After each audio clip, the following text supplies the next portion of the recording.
नमस्कार, आप देख रहे हैं न्यूज़ वन इंडिया। मैं हूं आपके साथ सपना शर्मा। बुलेटिन की शुरुआत बड़ी खबर से करते हैं। मेरठ से बड़ी खबर मिल रही है। जिला पंचायत अध्यक्ष गौरव चौधरी का बड़ा बयान सामने आया है। पश्चिमी यूपी के जाट बीजेपी के साथ हैं, ये गौरव चौधरी ने कहा है।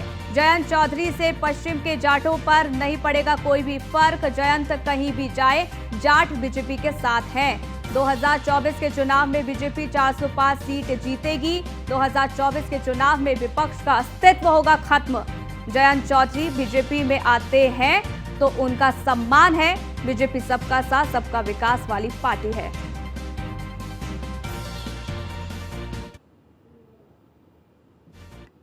गौरव भाई, सबसे बड़ा सवाल यह है कि जिस तरह से 22 से पहले भी जाटों को एकजुट किया गया था, पश्चिम यूपी के जाट के बड़े नेताओं में आपका नाम है, और उसी के साथ साथ जयंत चौधरी की बात की जाए तो क्या भाजपा की तरफ जयंत चौधरी आ पाएंगे, ला पाएंगे आप जयंत चौधरी को भाजपा में?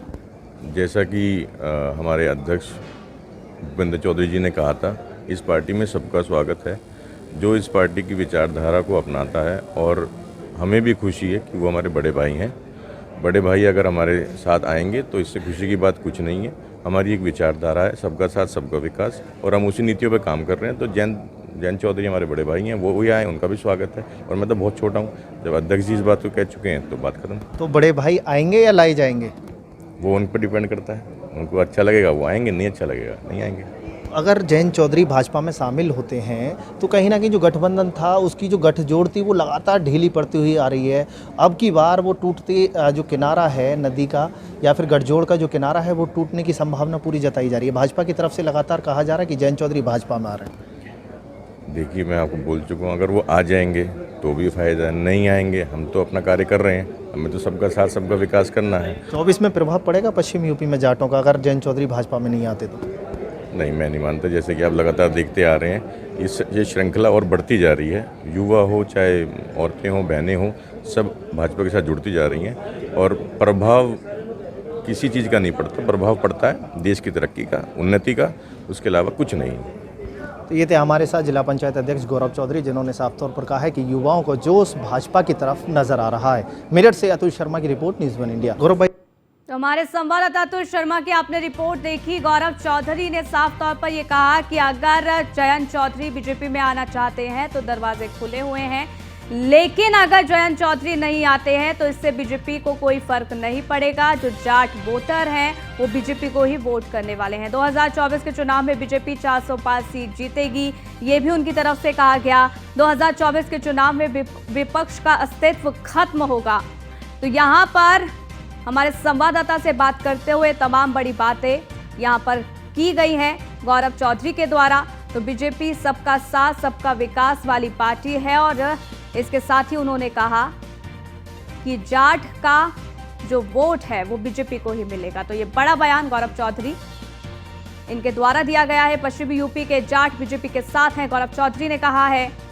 जयंत चौधरी से पश्चिम के जाटों पर कुछ भी फर्क नहीं पड़ेगा, लेकिन इसके साथ ही कहीं ना कहीं उन्होंने ये भी कह दिया कि अगर जयंत चौधरी बीजेपी में आना चाहते हैं तो वो आ जाएं, लेकिन अगर वो नहीं आते हैं तो इससे बीजेपी को कुछ खास फर्क नहीं पड़ने वाला है।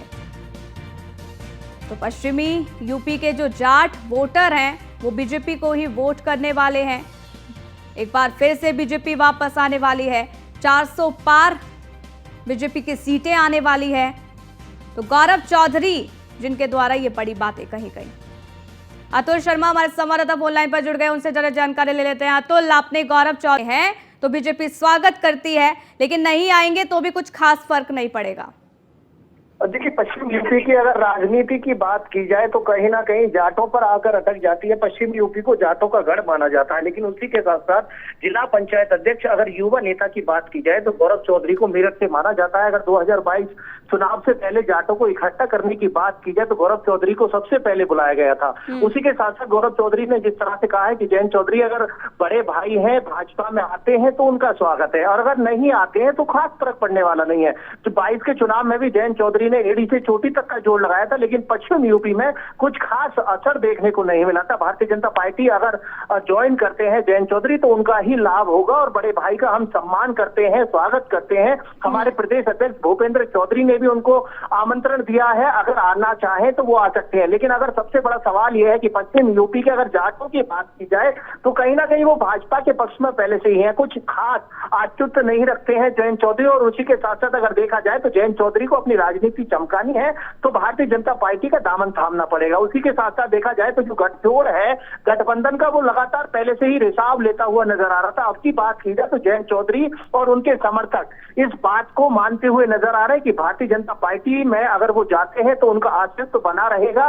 और उसी के साथ साथ जिस तरह से विपक्ष की बात की जाए, जयंत चौधरी की राजनीति की बात की जाए, पश्चिम यूपी में गढ़ माना जाता है। लेकिन उसी के साथ साथ अगर कहीं ना कहीं देखा जाए तो जाट अब की बार इस बात से प्रभावित नहीं हो रहे हैं कि जिस तरह से जयंत चौधरी जाटों के नेता कहे जाते हैं। भारतीय जनता पार्टी का साफ तौर पर कहना है कि हमारे यहाँ सर्व समाज का सम्मान होता है, किसी एक जाति के लिए, किसी एक धर्म के लिए कोई विशेष पार्टी नहीं है। हमारे यहाँ हर कार्यकर्ता, हर धर्म के विशेष का, हर कोई का, हर किसी व्यक्ति का सम्मान होता है। तो उसी को लेकर के गौरव चौधरी ने आज न्यूज वन इंडिया पर खास बातचीत करते वक्त कहा है कि जिस तरह से जयंत चौधरी अगर भारतीय जनता पार्टी में आते हैं तो उनका सम्मान है, बड़े भाई के तौर पर सम्मान करेंगे। और अगर नहीं आते हैं तो बीजेपी सीट जीतेगी, ये भी यहाँ पर साफ तौर पर कहा गया है। लेकिन अब देखते हैं कि बीजेपी का जो मिशन है वो इसमें कितनी कामयाब रह पाती है। बहुत बहुत शुक्रिया अतुल, हमारे साथ जुड़ने के लिए, जानकारी हम तक साझा करने के लिए। तो इसी बीच नोएडा से खबर आपको बता दें, जहां मोबाइल टावर से बैटरियां चोरी करने वाले गिरोह का खुलासा हुआ है। 8 शातिर चोरों को पुलिस ने गिरफ्तार कर लिया है। कब्जे से लगभग 30 लाख रुपए की बैटरी भी बरामद की गई है। 2 अवैध चाकू, घटना में प्रयुक्त मैगजीन, इसके साथ ही आपको ये बता दें कि वाहन जो है वो भी बरामद किया गया है। ग्रीन बेल्ट में लगे मोबाइल टावर से बैटरी चोरी किया करते थे। चोरी की गई बैटरी को दिल्ली में बेचा करते थे ये चोर, ये भी जानकारी है। सेक्टर 24 थाना पुलिस ने बैटरी चोर गिरोह का खुलासा किया है। ये तस्वीर भी आपको लगातार दिखा रहे हैं। तो बैटरी चोर गैंग का यहां पर खुलासा हुआ है। सेक्टर 24 थाना पुलिस ने ये बड़ी कामयाबी हासिल की है। मोबाइल टावर से बैटरियां चोरी करते थे ये गिरोह। 8 शातिर चोरों को पुलिस ने गिरफ्तार किया।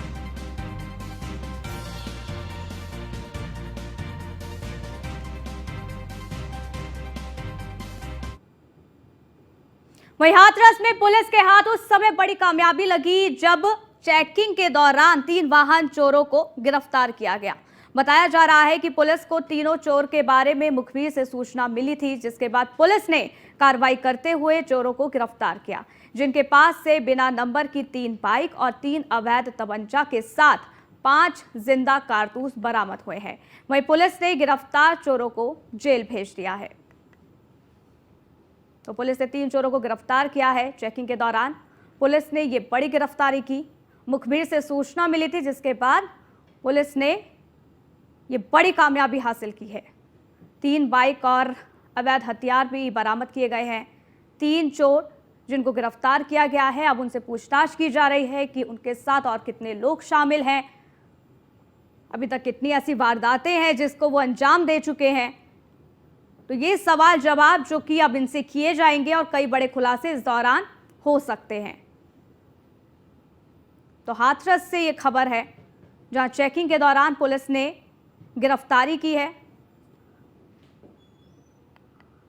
शुभम हमारे संवाददाता जुड़ गए, उनसे ज्यादा जानकारी ले लेते हैं। शुभम, कैसे पुलिस को इनपुट्स मिले, क्या कुछ जानकारी 3 चोरों के बारे में? जी बिल्कुल, आपको बताता हूँ, हाथरस के मुरसान थाना पुलिस को ये बड़ी कामयाबी हाथ लगी है। और जिनको आपको बता दें कि कई दिनों से चोरी वारदात हो रही थी और क्षेत्र में लगातार बाइकें चोरी हो रही थी, और पुलिस अधीक्षक के निर्देशन में सारी पुलिस लगी हुई थी। तभी मुखबिर की सूचना और पुलिस को सूचना मिलती है कि ये 3 बाइक है, जो चोर हैं ये खुद और बाइक चोरी करने की फिराक में लगे हुए हैं।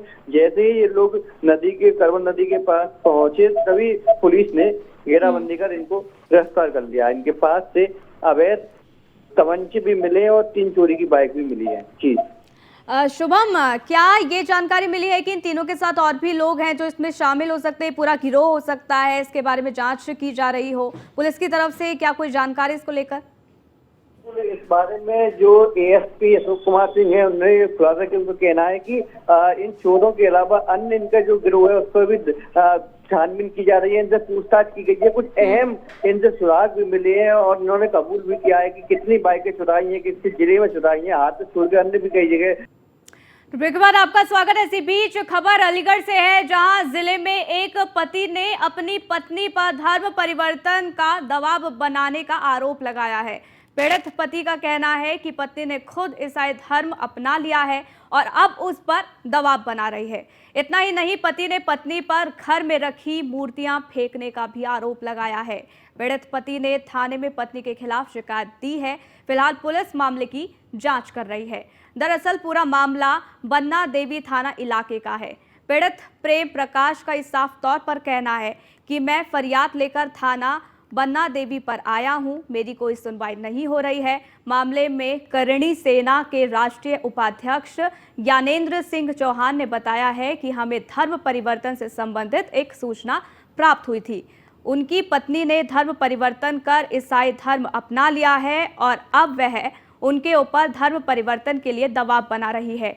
उन्होंने आगे बताया है कि प्रकाश गुप्ता हिंदू धर्म को छोड़ना नहीं चाहते हैं। पुलिस धर्म परिवर्तन जैसे मामलों को गंभीरता से नहीं ले रही है। अभी हम लोग पीड़ित को लेकर क्षेत्राधिकार से मिले हैं, उन्होंने जांच का आदेश दे दिया है। फिलहाल पुलिस का ये कहना है कि मामले की जांच की जा रही है। जो भी दोषी पाया जाएगा उसके खिलाफ सख्त कार्रवाई की जाएगी। उन्होंने हमें कल सूचना दी कि इनकी पत्नी ने धर्म परिवर्तन कर लिया है, ईसाई धर्म अपना लिया है और इनके ऊपर भी लगातार उनकी पत्नी और बच्चों द्वारा दबाव बनाया जा रहा है कि ये भी ईसाई धर्म को स्वीकार करें। लेकिन इनका उद्देश्य है अपने हिंदू धर्म को नहीं छोड़ के जाना। उसी क्रम में इन्होंने पुलिस को सूचना दी थी 22 तारीख को पिछले महीने, और आज 12 तारीख होगी। 20 दिन में पुलिस ने जो है धर्मांतरण जैसे मामले को लेकर कतई गंभीरता नहीं दिखाई और इसको लापरवाही के बस्ते में डाल दिया गया। अब क्या आश्वासन? अभी सीओ साहब से हमने मुलाकात की है। पीड़ित को लेकर हम लोगों ने हमें कल मेरे पूज्य हैं, उनकी सबकी मूर्तियां सब हटा दी हैं। मैं घर पर प्रसाद लेके जाता हूं, उसे भी फेंक दिया जाता है।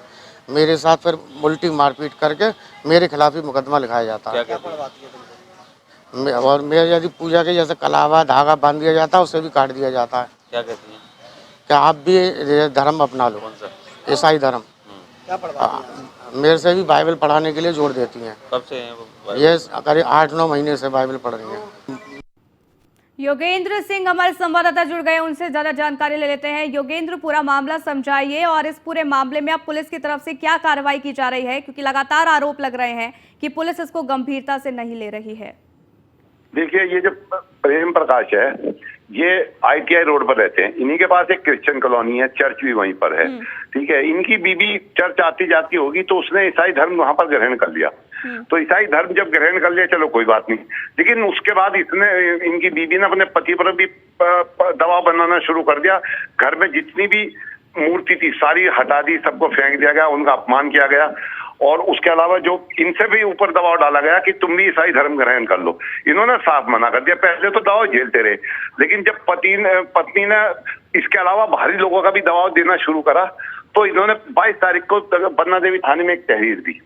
लेकिन पुलिस की बड़ी शर्मनाक बात यह है कि पुलिस ने उस तहरीर पर कोई भी कार्रवाई नहीं की और कार्रवाई न करने के बाद भी जो जब ये जो प्रेम प्रकाश ये यहाँ पर करणी सेना और हिंदूवादी संगठनों को इन्होंने पूरा किस्सा बताया, तब वो वहां पर सीओ से मिलने गए, तब उन्होंने जांच का भी केवल आश्वासन दिया है।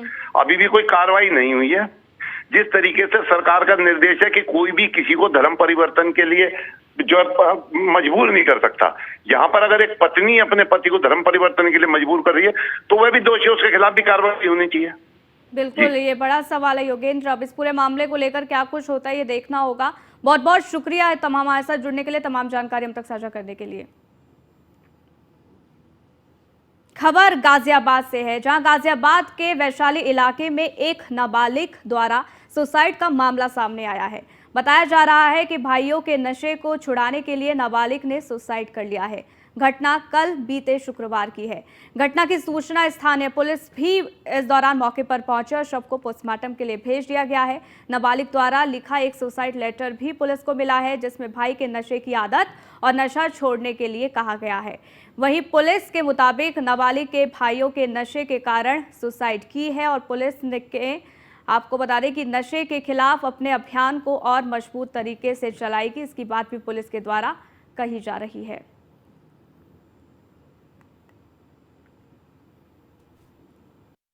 कल थाना कौशाम्बी क्षेत्र में पुलिस को सूचना मिली कि एक लड़की ने सुसाइड किया है। मौके पर जाकर इसमें जांच की गई तो ये प्रकाश में आया कि एक मौके से सुसाइड नोट बरामद हुआ है, जिसमें उस लड़की ने ये अंकित किया है कि वो अपने भाई की शराब की और नशे की आदत से परेशान थी और कई बार उसने समझाया, परंतु उसमें कुछ सुधार न होने के कारण उसने ऐसा कदम उठाया है, जो बहुत ही दुखद है।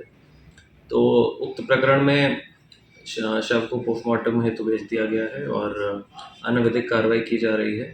साथ ही ये एक समाज के लिए भी एक बहुत ही दुखद है। कल तो इस बुलेटिन में फिलहाल के लिए बस इतना ही, रुकेंगे एक छोटे से ब्रेक के लिए। देखते रहिए न्यूज़ फॉर इंडिया।